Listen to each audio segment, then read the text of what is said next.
it's a lot. And at the end of the day, honestly, moms are a lot of the ones that bear that burden and responsibility and stuff like that. So it's, it's important that we have that self-care, that we have that time.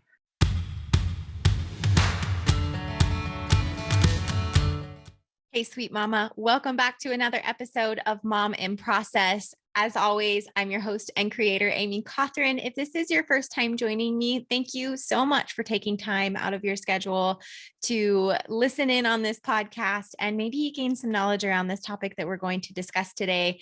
If you're a listener, a returning listener, welcome back. Thank you so much for joining me again. I'm so happy that you find this information valuable and the podcast worth your time, because I know that we're all such busy mamas, but I always appreciate my listeners and I can't thank you enough for being part of this community. So what I want to share with you today is actually an episode that I shared last year around this time. As you guys know, if you've listened to my past episodes, especially my early ones, this is actually one of my first interviews that I did, but May is NF Awareness Month. NF stands for Neurofibromatosis, and you guys have heard me talk on the podcast about the diagnosis that my middle child, Olivia, had a couple of years ago. And in this episode, I share an incredible conversation with another mama who I have gotten to know just through this journey and through Olivia's diagnosis. Her daughter, Cataleya, also has neurofibromatosis type 1. And as I'm recording this, she has actually had, since we recorded our episode last year, she's actually had some complications from a midbrain tumor that that they found out is actually growing. And so her and Christa are actually going through some pretty tough times right now. So I just ask that everybody just take a listen in on this podcast episode, familiarize yourself with neurofibromatosis, and maybe just a little bit about what it's like to go through this as a mom, because if you don't have a child that has a diagnosis like this or exactly like this, chances are good that you probably know another mom who has a child who is struggling with something or going through something, because we all are going through something at some point. And this just helps you understand just what it's like to be in another person's shoes for a minute, what it's like to have these moments where you're struggling as a mom. Christa does a great job of talking to me and talking to this community about ways that you can find support and the importance of community during tough times. And now more than ever, I think that Kat and Christa both need everybody's support and love and prayers. If prayers are your thing, and positive vibes, whatever we can put out into the universe, because like I said, they are going through something extra challenging right now. But this conversation that Christa and I have, I absolutely loved. Christa is just one of those women who gives to others and just wants to help. And when we first had Olivia's diagnosis, I got in touch with Christa via phone, and she just made me feel so incredibly good. I mean, I just felt like we were immediately connected, and she was so supportive and had tons of information and advice for me. And I just think if all of us women can support other women and other moms in that way, even just one time in our lives, we can just spread this beautiful ripple effect of support and love and understanding and grace. And it really, really trickles into other people's lives. Sometimes we don't even understand the ripple effect of our efforts and our positive energy and just our continued support. So grab a cozy beverage on this one. Please support May as NF Awareness Month, and just educate yourself a little bit on this rare but not so rare diagnosis, something that I have talked about before and will continue to talk about, so you can kind of familiarize yourself maybe with what I'm chatting about on and off in this journey through motherhood for me.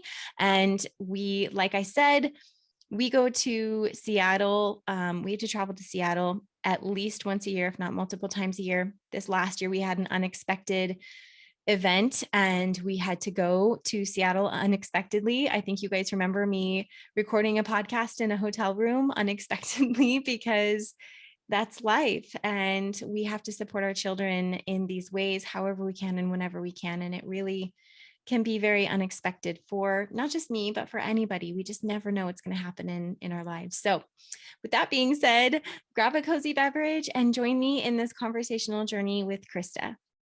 Hi, Christa. How are you? Good. How are you? It's nice to finally see you in person.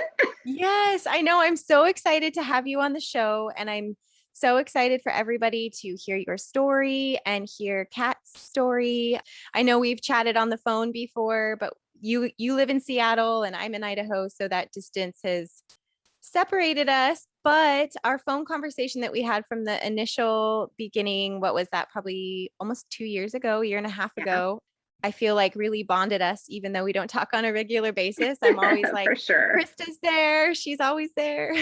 Yes. So why don't you start, Christa, by talking about Kat's story? Why don't you talk about her diagnosis and a little background on all of that?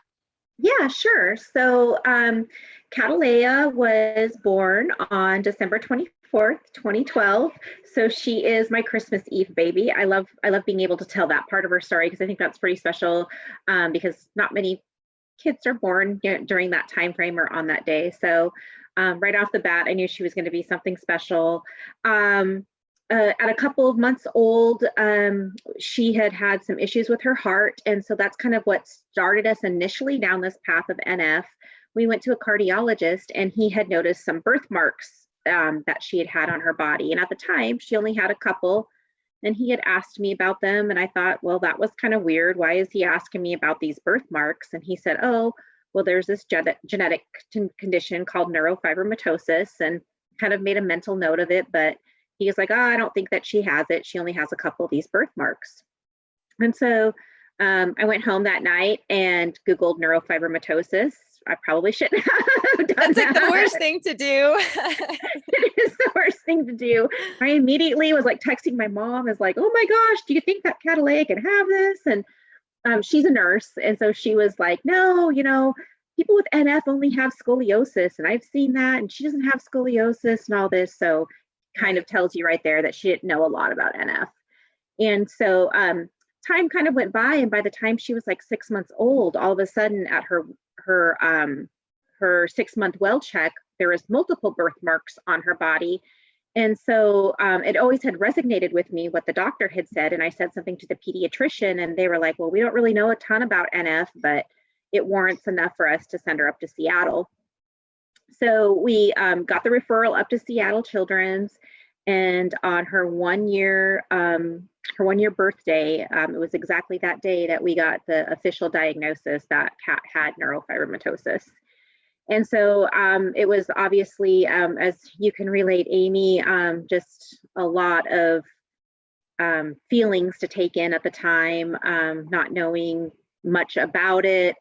Not knowing where to go, who to turn to. I am the kind of mom where as soon as something like that happens, I dig right in. So, wanted to familiarize myself with it, wanted to educate myself. And as coincidence would have it, a friend of mine had posted on, I think it was her Facebook at the time, a fundraiser for NF, and it was through Children's Tumor Foundation. And I was like, wow, you have a connection to NF. Who is it? And she told me which is interesting because I mean, there's not very many people. That's very interesting to me because it's not very often you would just come across that on Facebook. Yeah, exactly. And so what was even weirder was when I said, wow, do you have this person? Because I wanted to connect with this person. And she was like, yeah, he went to our high school. His son has NF. And his name, it was Sean Nepple. And we went to high school together. He was like, I was a freshman, he was a senior. And so she connected us, and Sean was actually really the one, Sean and Heather, which was his wife, were really the ones that kind of connected me to Children's Tumor Foundation and really kind of like held my hand during those initial few months of me kind of finding out Cataleya's diagnosis. And so that was kind of my stepping stone into Children's Tumor Foundation. And then by the time Cataleya was 2 years of age, that was when she was diagnosed with her first tumor. In fact, it was Cinco de Mayo, so the 5th of May, 2017, when she was first diagnosed. That was when we got the MRIs back that said that she had optic pathway gliomas, which is one of the markers for NF and stuff. Optic pathway gliomas grow on kids with NF. It's a very common tumor that the kids have, and it can cause, kids to lose their eyesight. And so luckily, because I was so diligent on going to these appointments based off of the education I had received and the things that I had read, we were able to kind of catch Cataleya at an early stage. So she started an 18-month treatment on carboplatin and vinblastine. That's okay. And we've been through a few chemos. So it was 18 months, 2 years of age, had the port put in her, and it was every week, drive up to Seattle every week for 18 months. And we started seeing some shrinkage kind of right away, but then Cataleya became allergic to the carboplatin, which is not uncommon as well. Mm-hmm. And so we had to switch her chemo. So they had to take her off of that chemotherapy and put her on the vincristine, which was another form of chemotherapy. And it kept the tumor stable, but pretty soon at some point, there was just no progress being made. So we decided to take her off of it. The team, her medical team and us made the decision to kind of take her off. And mm-hmm. she stayed stable for about another 18 months. And then it was like October, November timeframe, probably about like 2019, that we, when we took her in for her checkup appointment, because, after you go through chemotherapy, you go in every 3 months or every 6 months for scans. And so she was going in for a scan. That was when we found out that her tumors were growing again. And she had continued to lose vision. So she's legally blind as a result of, these tumors. She takes cane lessons in Braille at school and stuff like that, so that she can learn how to read Braille and be able to navigate should her tumors completely take her vision. But she has absolutely no depth perception or peripheral vision, and her vision is truly 2400. I mean, she can't see stuff, see letters and stuff in front of her that are really small. Mm-hmm. And so when we made the decision to put her back on chemo, they put her on trametinib, which is one of the MEK inhibitors that was kind of new on the market for treating optic pathway gliomas. And she was on that for about a year, and we just were not seeing any kind of progress being made on it. And so in August of 2020, her team decided to put her on the FDA-approved Cellumet. And so, as you know, I mean, from following Children's Tumor Foundation, Cellumet is the first FDA drug approved on the market for kids with NF. It's shown positive results for those, especially with the big plexiform tumors. But they have just started doing some clinical trials around treating those with optic pathway gliomas. They were showing a lot of positive results from that. So they decided to put her on the Cellumet. And within like the first few months, her tumor started shrinking. That's amazing. I remember that coming out, and it was such a big deal. Yes. In the CTF industry and that community, in the community. And it hasn't affected us at this point, but I follow the NF Moms Rock Facebook group, mm-hmm. and the chatter, I mean, it just blew up and people were so excited. So that's amazing that Kat was able to get on that as well. Yeah, we're super excited. Like I said, we saw results and stuff right away. Her mm-hmm. tumors are showing stable right now. It's a 2-year treatment, so she won't be done until 2022. And then again, like I said, some of this is just very new coming out of research. So I don't know if it's going to end up being like a maintenance drug for kids with NF, or like what the long-term goals are of the drug. But I know like right now, we're starting to see some significant changes in the tumor. And I think that's a positive direction for us to be going. Yeah. So going back to when you got her initial diagnosis of her tumor, did they diagnose it with the ophthalmologist? Is that who, or was it through a scan? Yeah, no, it was the ophthalmologist was how we first discovered it, because when he did the ophthalmology exam, he noticed that typical healthy nerves, when they're looking in the eye, are pink and hers were pale. And so that was a trigger for him to actually order the MRI. And so when we ordered the MRI, that was what kind of confirmed that, she had the tumors. And it wasn't just one, it was a bilateral optic glioma. So she's got tumors that are on both eyes that extend to the chiasm. So if you can kind of think of like a Y, that's kind of how your eyes connect to the brain. So the part that looks like the V of the Y are your eye nerves, and then where the Y is the one line, the horizontal line, that's where your chiasm connects, is at that middle point. And so the chiasm is the point of the brain that actually sends the signal to your eyes about what you're seeing. And so they kind of referred to it to me and my husband, was that it was like a short in the brain, because the tumor's there, it kind of shorts out what she's seeing. So like right now, even like when she sees stuff, like she explained it. And I love the fact that she's getting older because she can kind of explain more. So like she just had an ophthalmology appointment a couple of months ago, and she was like, I can only see, like, out of her left eye, she can only like see half. She can like see half of something. So like the other part's like really dark and shaded, or however she describes it. So yeah. So with her initial diagnosis, going back on that, you said you started doing all the research and you Googled it, and I had the exact same reaction. So piggybacking on your story, I can talk about Olivia's story a little bit and how we came up, how we got her diagnosis. So her diagnosis came, and I actually think, so I talked to you right after her diagnosis, and I think it was in 2019, and it was right after you guys had found out about Kat's tumor again.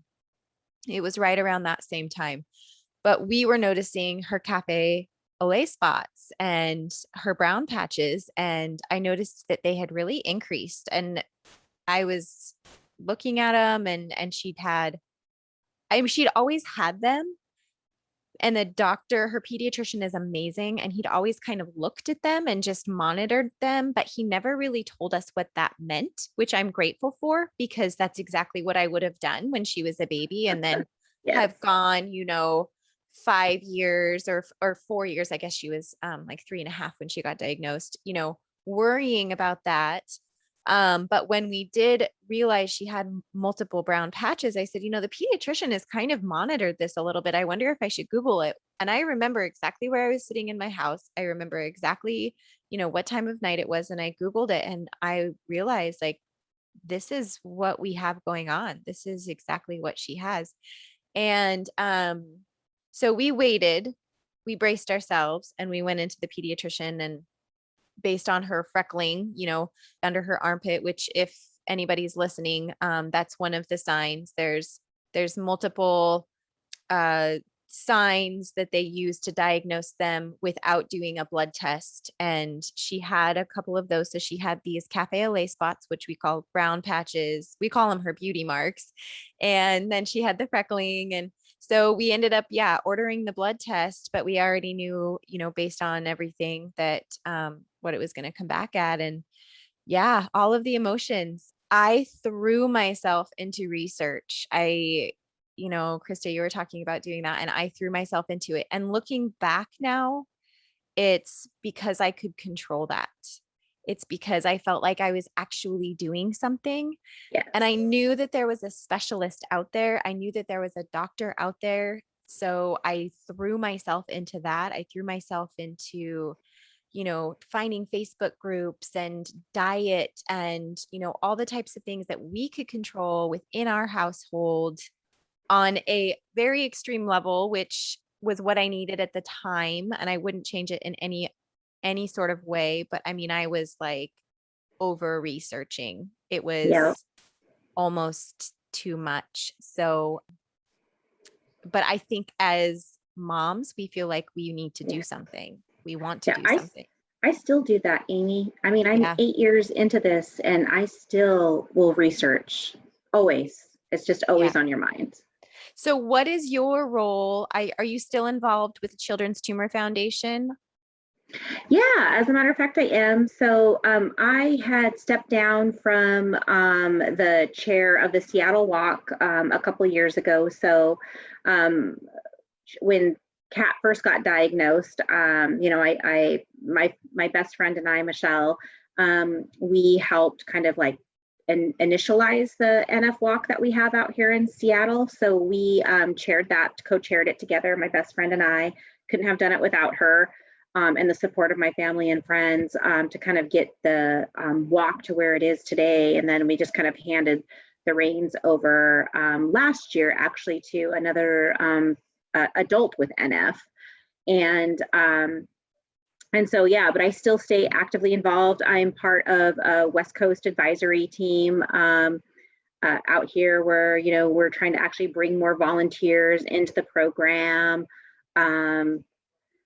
I'm trying to think of other ways. As you know, Amy, like every time I see Dr. Sato, I'm always like, give people my cards. I'd love to be able to connect with people that are new to NF because it is so scary. And number one, I love people. So I love being able to connect with people. I love hearing their stories. I love being able to be a resource and even pointing them in the Children's Tumor Foundation. But I know that one of the things that I absolutely love about this foundation is when I first started this, 7 years ago, we always talk about raising funds for research, right?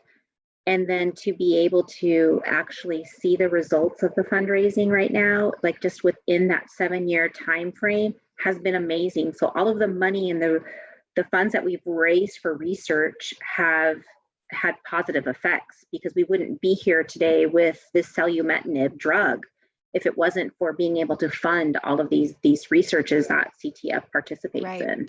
And you had no way of knowing, which is that's a story that I love. You had no way of knowing the impact of your efforts, Yeah, and how it would impact you and Kat today, which is amazing. exactly. And Yeah. really a large part of the reason why I did it though was to connect with the families. Like I wanted to be with Right. families that are experiencing the same thing as us. And I think you and I, when we talked, we kind of talked about that. I think one of the things that I love the most about connecting with families with kids with NF is nobody else knows, even your own family members know what you're going through other than another family, right? You're a mom, I'm a mom, we both have kids with NF. Our moms don't understand what that's like. They can sympathize with us and they can emphasize, or not emphasize, but they can have empathy for us. But to like know every day that you have this child with this genetic disorder and, you and I both know what some of the outcomes of that can be. Yeah. It's sad and it's traumatizing. And Yeah. I love being able to connect with families like you and be able to know that when we're struggling together. We understand those struggles, and nobody outside of our community can truly understand that. Yeah. I think that's so important, is creating a community. And so living in a larger city, you're probably going to be able to physically connect with other people with a similar diagnosis. And I think that's wonderful. On the flip side of that, I mean, it's more than wonderful. It's amazing. It's life-changing.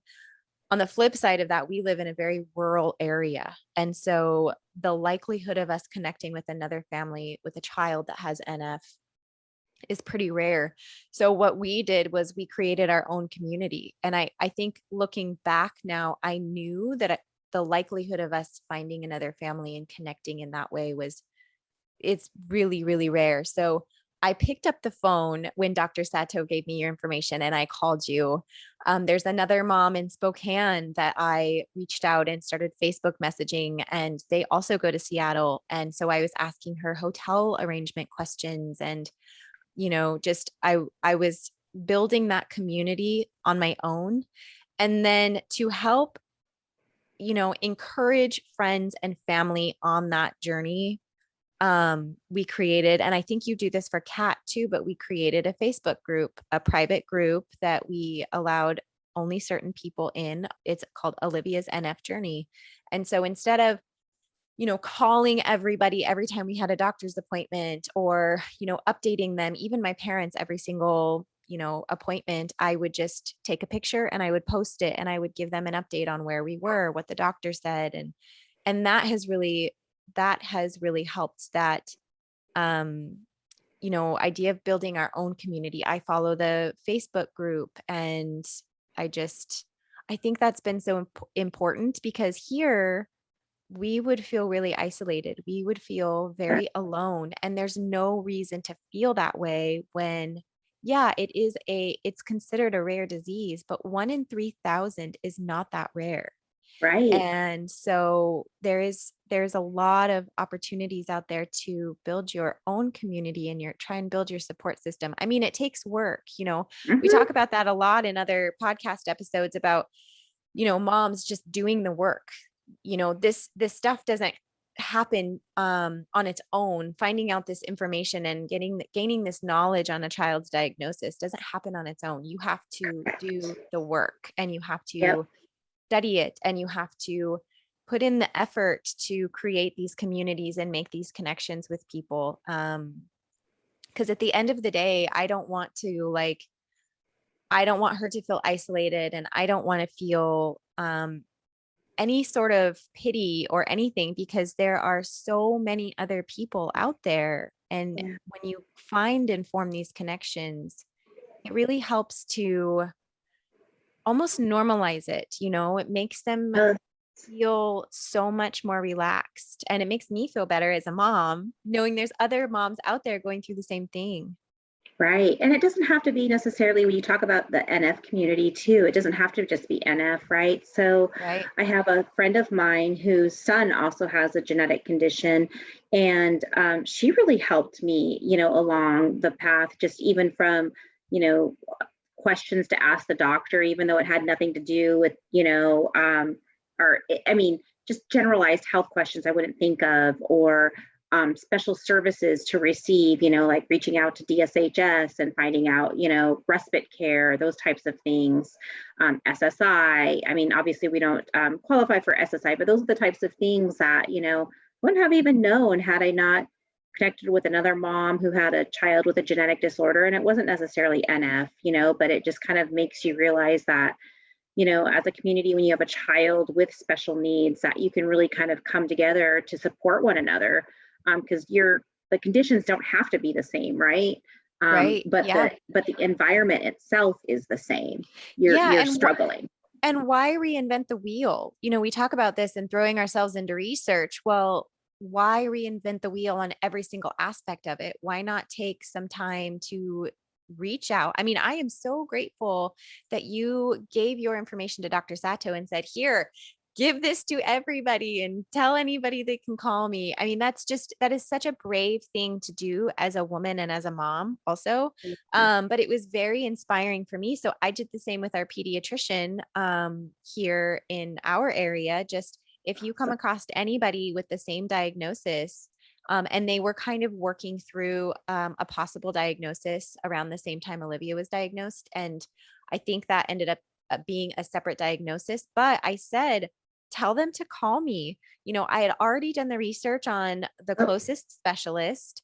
I had already done the research on what we needed to do for the blood work and how much it cost. And, just having those conversations is so wonderful. Nobody has reached out to me yet, but oh man, if they do, it's going to be like floodgates. I feel like you're the queen of knowledge. And then I'm like, maybe like 10 steps below you, but then I'm not at ground zero though either. So I'm like, okay, I have just enough knowledge and information that I could really, really help somebody. Well, no, you can. And, you don't have to be a wealth of knowledge to help somebody. I learned, like I said, I learn something all the time. I just love being able to be there for somebody that's going through something similar. I know enough to, be able to provide them the support that they need, but I think it's more important for them to know that they're not alone, that there's others in the community and that's one of the things that I absolutely love about the Seattle community and what we've built up here with the walk and stuff like that is the relationships that we've built. I mean, some of my best friends are friends that I've met at CTF events. I've got, obviously Sean Nepple. I went to high school with him. Him and his wife are, some of my closest friends and supporters of Kit Kat. I have my my wolf pack. Well, Sean's part of my wolf pack, but we have my wolf pack, group of moms and stuff like that we get together. And I love that community, that we've built, and want to be able to like share that, with other moms. It's so important. And not just the moms, dads too. We forget sometimes about the dads, but right.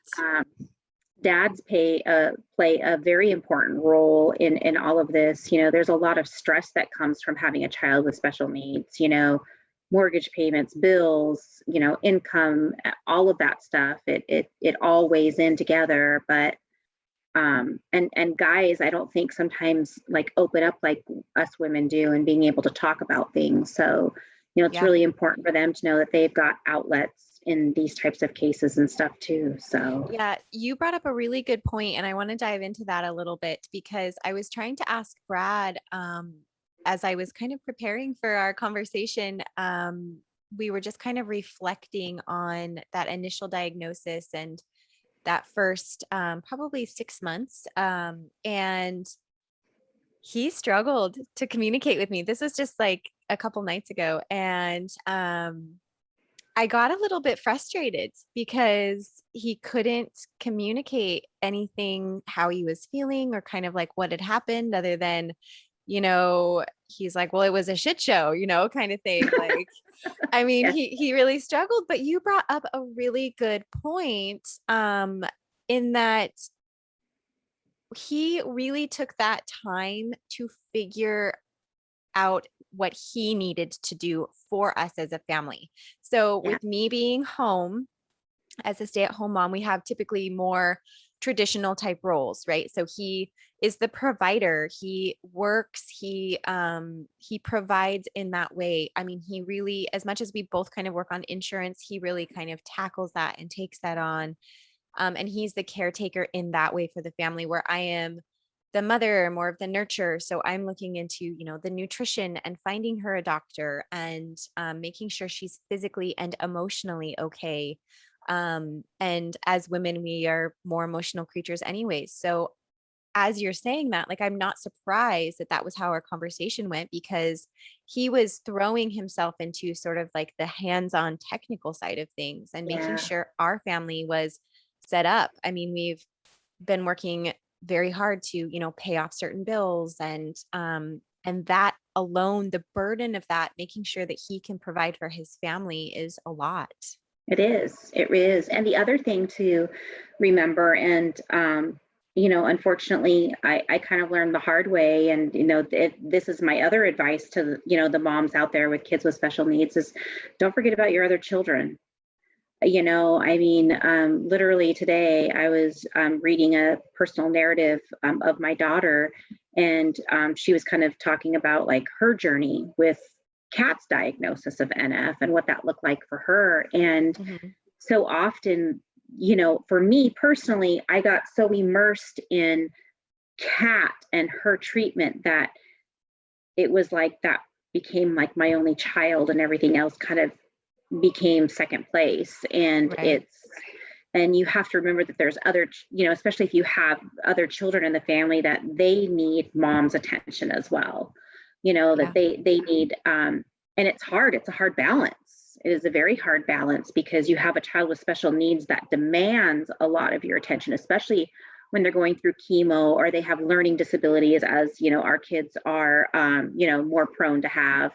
They just require more attention naturally. And so at the end of the day, when you're giving your attention to the special needs child, then you're having to try to give attention to however other many children you have to your family, and then you have a husband, you have nothing left for yourself. And that's a hard balance. And taking time for yourself is extremely important when you have a child with special needs, even if it's just a pedicure, a manicure, a walk, a massage. Doesn't have to cost money. talking to a friend, having a glass of wine, self-care and taking care of your other children is so important. And like I said, I kind of learned the lesson the hard way. My middle child kind of suffered a lot from kind of feeling that being neglected. Well, what's the age difference between them? There's 8 years. So I have a 24-year-old, a 16-year-old, and of course, Kat is 8. So my 24-year-old moved out by the time that, we went through a lot of this. And so it was my middle child that has, walked the journey with us. Well, and I think to give you some grace in that situation too, you probably felt in a lot of ways that she was older and old enough to maybe handle it more independently on her own. And really that's not always the case. So right. Yeah. Cause you said there's eight different 8 years. Yeah. So yeah. Well, and then, you think of that, like, so you put that into perspective. What are the ages of yours again? So, Gracie just turned 7. Right. And Olivia just turned 5. She's our middle. And then, we also have Lily, who's going to be 2 in June. So they're all pretty close together. Yeah. So it's like, telling your oldest, that, hey, your sister has a tumor, and then we don't know, and them going, well, what is a tumor? And having to explain that, like, we don't know we don't know what the future holds. She could, with chemotherapy and the tumor growing, she could pass away. And that's like, I think that is ultimately, one of our, when I talk about me and you, and other parents with NF, one of our worst nightmares. And so, and having a 7 or 8-year-old child thinking that their sibling could possibly die is a heavy load to have. And, did I lose you? Nope, I'm still here. Oh, there you are. Okay. You're good. That it's such a heavy load to bear. And sometimes I lost perspective of that. And so, that's why I say, if there's any advice I can give to parents, is like, don't forget about your other kids. I mean, your child with special needs, they need you, but your other kids need you as well, just as much.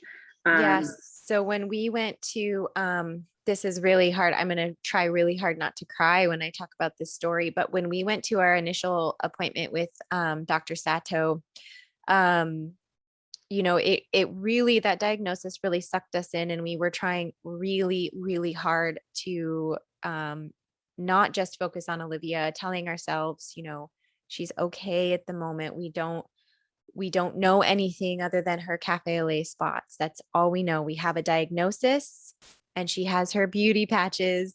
And, at this point, that's all we know. So we tried really hard to separate that. But when we went to Seattle to see Dr. Sato, so in January of that year, Lily, the baby, had cracked her skull. She had fallen off the table and cracked her skull.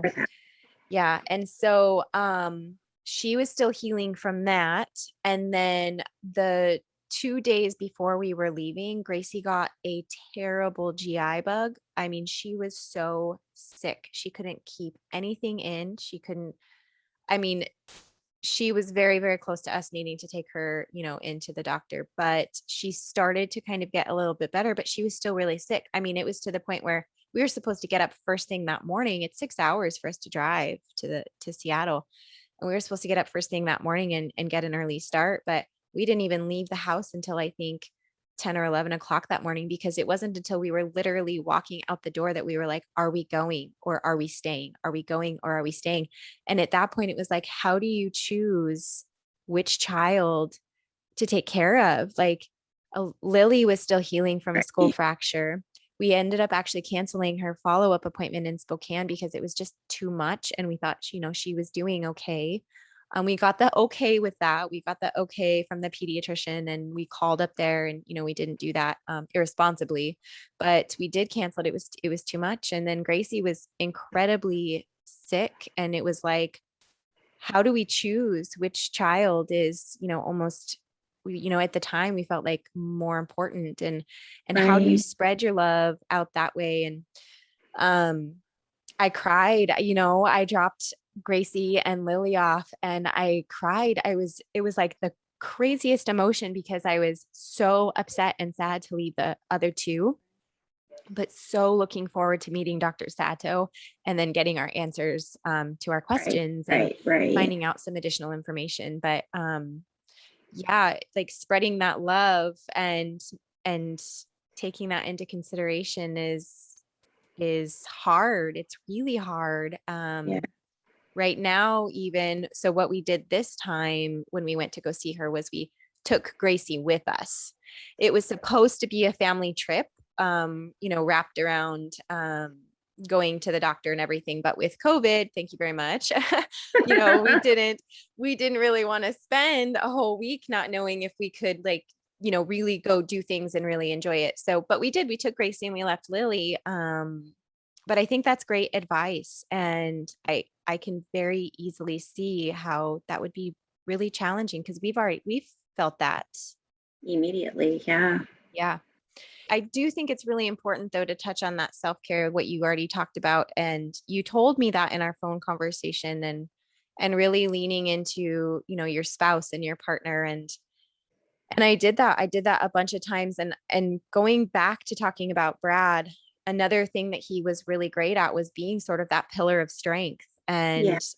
And so where he doesn't show a lot of emotion externally, that was really good for me because in moments where I was having a breakdown, I mean, he would just hold me, or he would, just Yeah. be sort of that pillar of strength. So It is important, and I know that, before the podcast started, you and I were talking about kind of, what was going on in my personal life and my husband and I splitting up. And, Kat plays a big factor in us being amicable towards each other. When we talked about splitting up, no matter what paths we choose to go on with other people, other relationships, nobody will ever be able to have that same connection that we have with Cataleya together. And we have to have that. Like, we have to be good for her. She, and not that the other kids don't need that. The other kids need that just equally as well. But especially when you're dealing with a kid with special needs, and stuff like that, it's still important. I mean, I will still go to him for that type of support because yeah, there's not another significant other that I will be with that can truly understand, because it's not their child, right? I mean, it's not right. somebody that's, and I know, as much as there's a lot of people out there that say there's, but no, we don't, have a difference, and all that. There's a difference. I've lived that in my own personal life.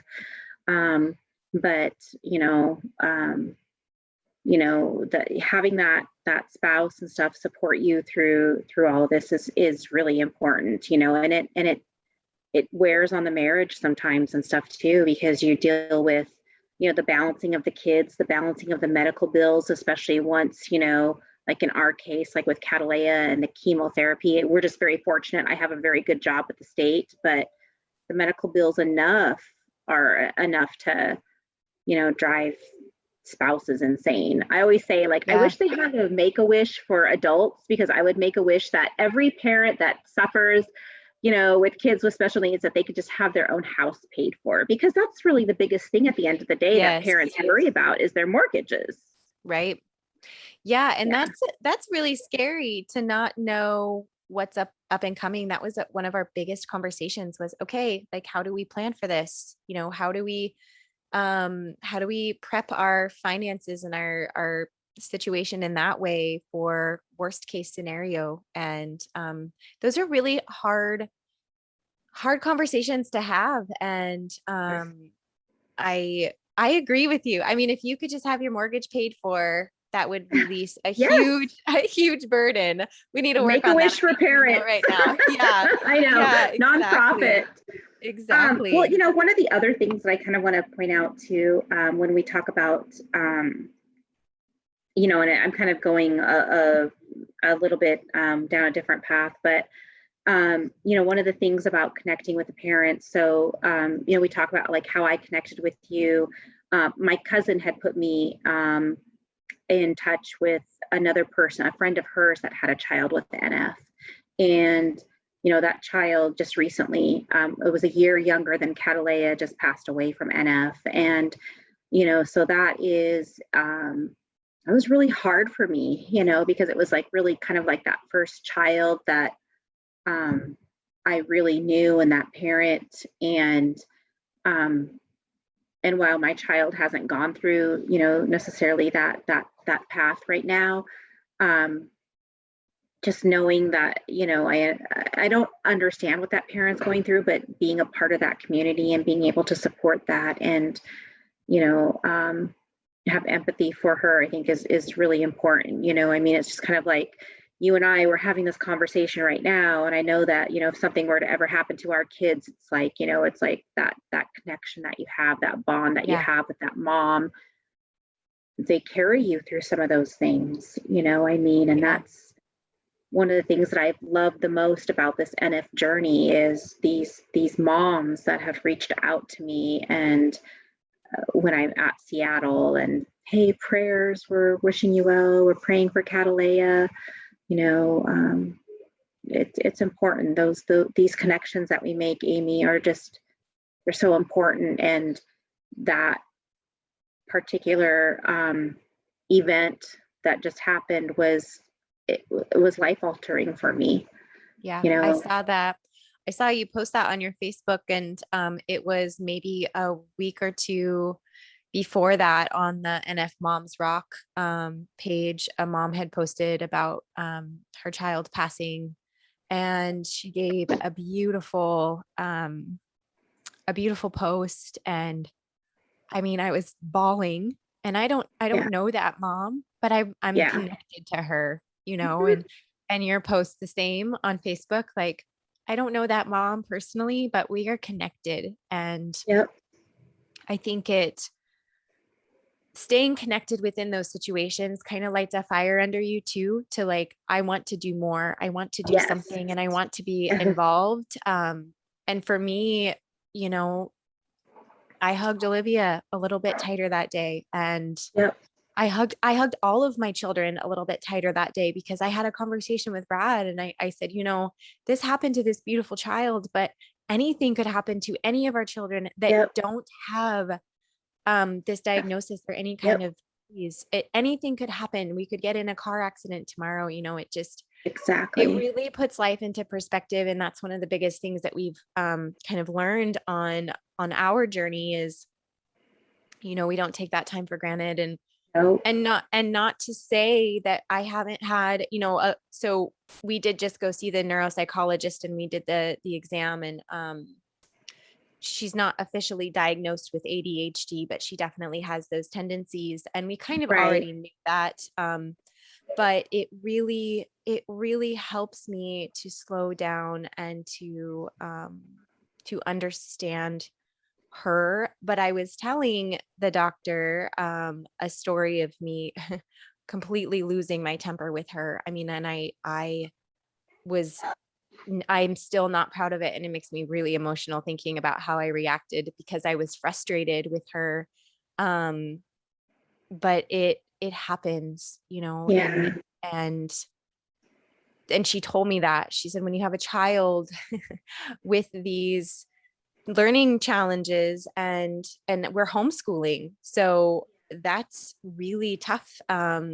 She really kind of just gave me that grace. But I said, I was like, it's no excuse. I don't want to have that happen again. But we communicated about it. I apologized to her very openly and told her I shouldn't have responded in that way. But hearing these stories of these other moms and them losing their children, it's, some of those challenges that we have right now are really pretty minor, they are. They truly are, relatively speaking. So it definitely puts life into perspective, right? I mean, I know that sometimes there's stuff that goes on outside of my life, and for some people it's very tragic. And for me, I'm kind of like, I mean, you can't get much worse than, than having this diagnosis, right? And Right. so Exactly. you just tend to deal with things a little bit better. But I'm going to tell you the same thing that you told me, give yourself some grace. Parents aren't perfect. We're not perfect, right? We learn, we do the best we can. The fact that you recognize, just kind of like how I was talking about how I recognize my mistakes along this journey is we're going to make mistakes. We're not Right. perfect.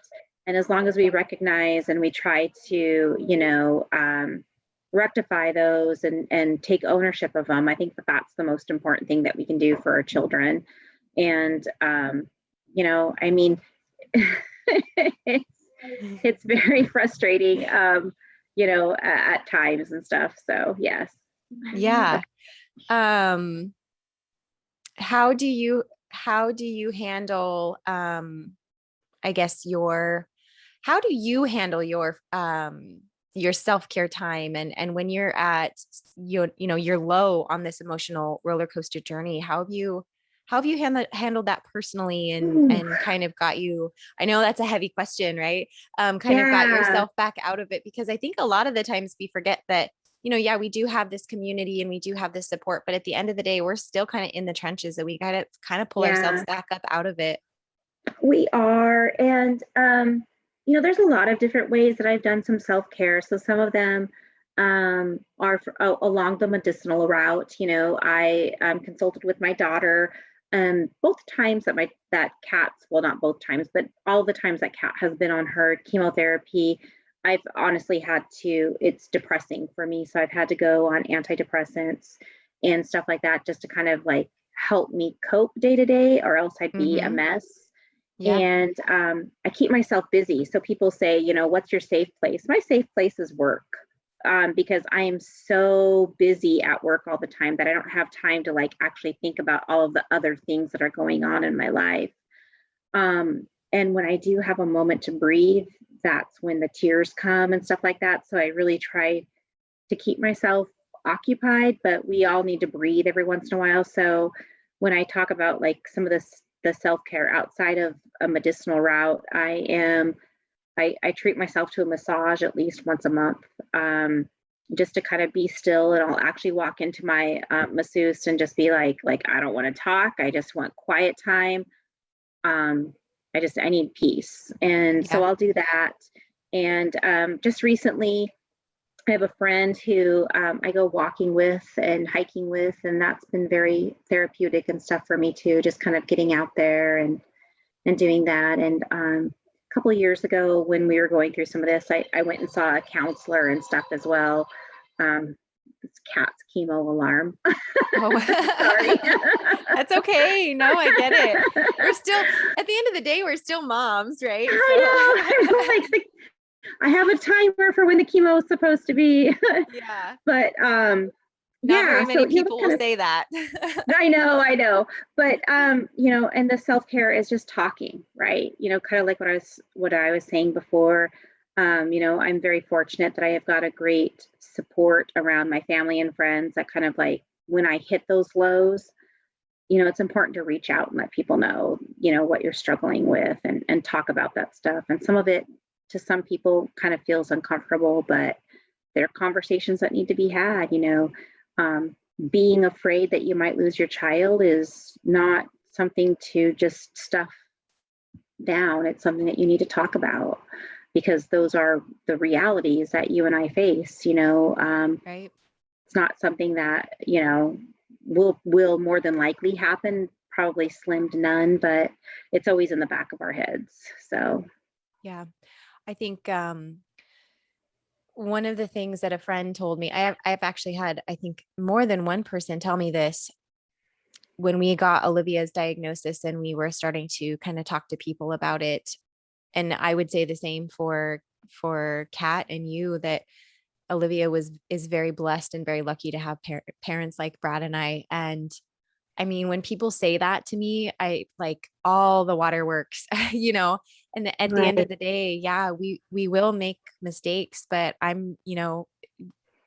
we are fighting, like we will fight. We're not going down without a fight. And I will do every damn thing within my power to make sure that she gets the care that she needs. And it's the same for you. And advocate. And almost to almost to a fault, like you said, like that lack of self-care sometimes, and really having to take the time to talk about it and focus on ourselves in a healthy way instead of always focusing on them.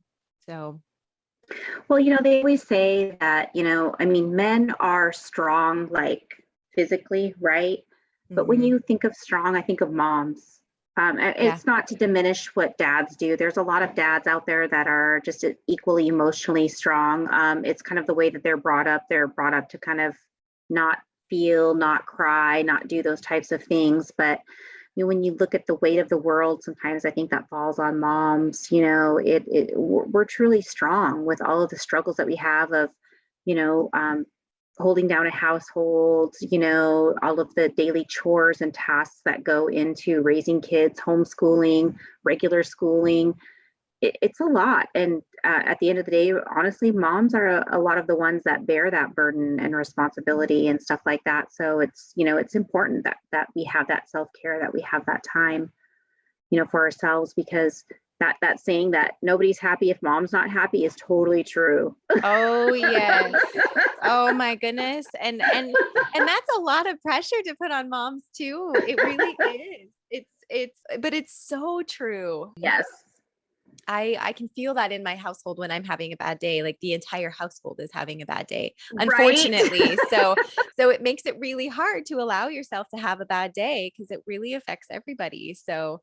Right. Um, so I don't want to take up a whole ton of your time, but I would love to leave listeners maybe with some of our tips. Yeah. I'm going to go ahead and kind of give a big tip that Go for I'm it.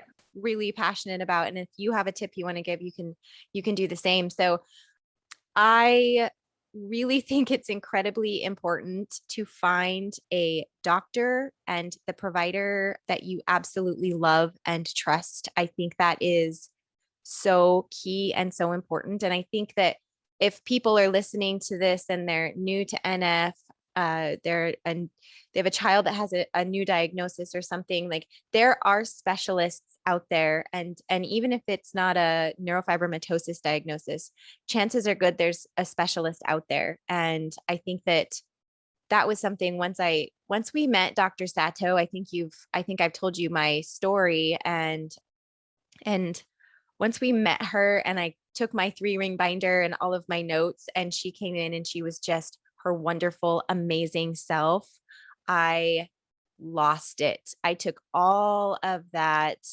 And I don't expect this to happen for everybody, but just with us, it was, 4 months, I think, for us before we could get into her. And I lost it. I just released all of that pressure I was putting on myself and internalizing everything. And like you were talking about, pushing it down, and I just bawled. I ugly cried. I think I've cried at both of our appointments, in fact, just because if you have a doctor, if you have a provider that you can trust, and those specialists, because with NF, and if people are listening to this and they don't know, I mean, you have multiple specialists. So, we have already just with Olivia, and this isn't even Kat, but we have the audiologist, we have the ophthalmologist, we have a regular pediatrician, we have a Dr. Sato, we have the neuropsychologist, and that's just with Olivia. I'm sure Kat has equal amount of specialists on her end that she has seen, and to know that your daughter, I mean, that's why you called it a team, because you have a team. You have to trust them because you're trusting them with your child. And I think that's Absolutely. incredibly important for people to know that people like that are out there and they want to help, and B, you have to really connect with them and love them. Yeah, and I think, I've kind of covered a lot of my advice, when we were talking and stuff like that.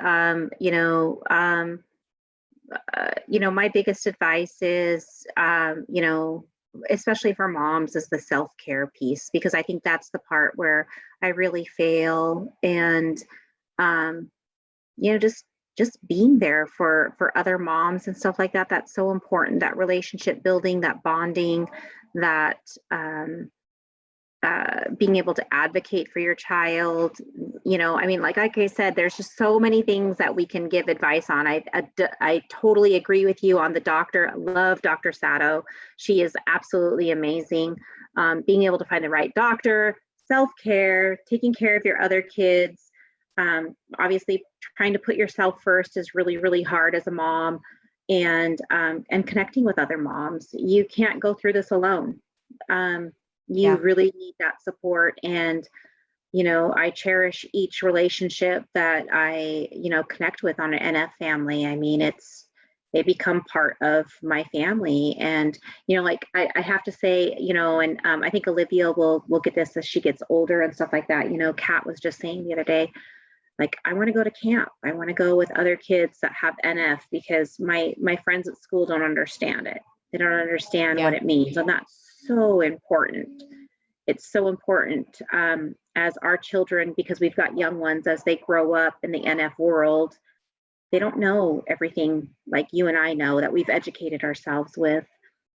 And so making sure that we're reminding them how beautiful they are, how special they are. And, you kind of said it a little bit earlier too, Amy, about, the parenting and parenting a child with special needs. I also think that being a parent of a child with special needs is the most amazing experience that one can have. And Kat is, and I just experienced it today too, when she was doing an interview with her cousin for CTF. They are special kids. They were put on this earth for a reason, just like every other person. But, there's something special about special needs kids. They remind you to stop and smell the roses, that there's more important things in life. And they really help kind of just, when you look at, think about your other little ones, the love, right? The pure innocence that these kids have. And, that's the way that the world should be, is, that innocence that they have, and the unconditional love and stuff for one another. Yeah. One of Olivia's things that she struggles with is spatial recognition. And so she gets really close to people, like physically, and she's incredibly social. Like, she's not afraid of a stranger, which is all kind of part, there's neurological explanations for all of it based on her NF. But that spatial recognition is one of the things that I absolutely love, or her lack of spatial recognition, excuse me, is one of the things that I love about her, because instead of her recognizing a boundary, because she's incredibly impulsive, instead of taking a pause with people, she will go right up to you. She will go right up and touch you and kind of be in your bubble and love on you. And I know it's one of the most amazing things. And that is the thing that we said the most. And you touched on it too. That was one of the things that we said with this the neuropsychology exam we were nervous for, but we kept saying it doesn't change her. Whatever they diagnosed her with, it literally doesn't change her. It gives us a word and maybe an explanation into why she is the way she is. However, she's still Olivia, and all of the things that she is all of the things that we love about her.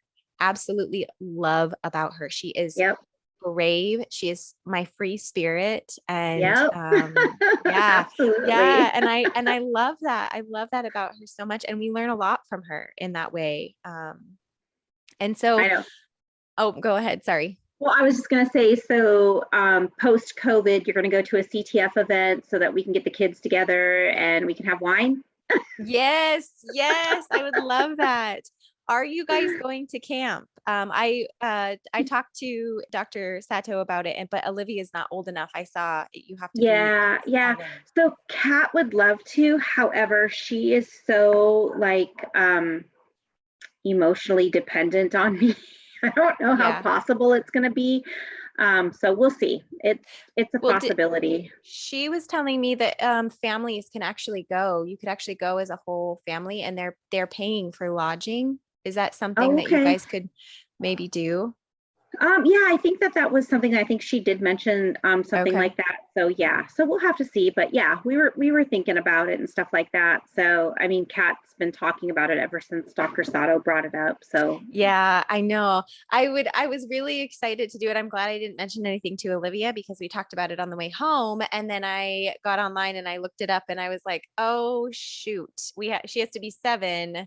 But Brad and I were like, let's do it. Let's go. We would love to, like I was saying, we are so rural that we haven't really had a chance to like physically connect and actually Right. make connections with other families. So I was just curious if you were going to do that. But so let's, we can go ahead and kind of wrap it up, but I do want you to really quickly talk about the fundraiser that you're doing, because I'm hoping to have this out in, like probably 2 weeks, a week or two was kind of my goal. Absolutely.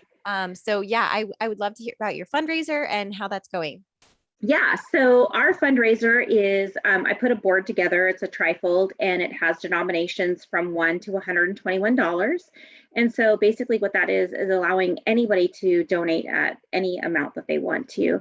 And so I believe at the end, I thought it was around $10,000. I got corrected today by a friend of mine, but it's if I can fill all of the slots, we'll raise like over $7,000. So finding 121 people to donate money, I think should be fairly easy. And so all of that money obviously goes to Children's Tumor Foundation to help fund research, for cures for NF. But it's something that we've done before for youth groups.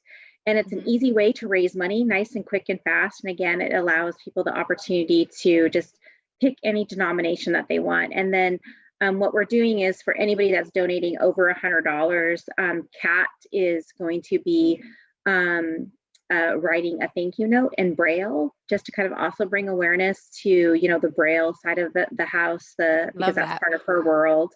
And she loves art. And so she has done an enormous amount of art through COVID.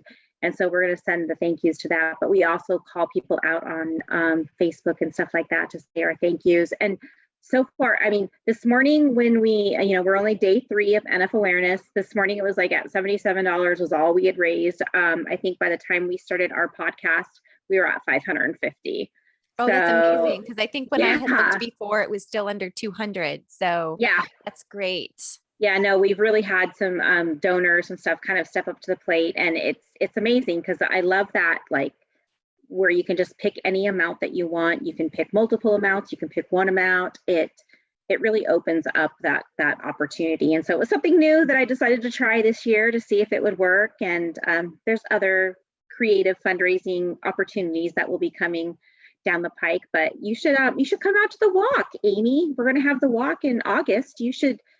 I saw that. Yeah. The August one. There was something I think we just missed or had just happened. Maybe it was there was like and it was not an NF camp, but it was kind of like an NF spring break type thing where they sent something to the kids. We missed it too. The box or something. Yeah. Yes. Okay. Yes. Yeah. I saw the walk. I think that would be really, really fun. We did talk about that too, actually. I think that would be really fun. We have not done a fundraiser on our end, but we're only in like year 2 of just kind of figuring all of this out. Right. So I love seeing what you're doing. It's incredibly inspiring because everybody can do their part. And I love your story of how you've been working through this and then how you've actually seen the impact of that and like how that the funds raised and all of the effort has actually directly impacted you and Kat. Yes. And that's I love that so much. So I will put for listeners the link for your fundraiser down in the show notes. Thank you.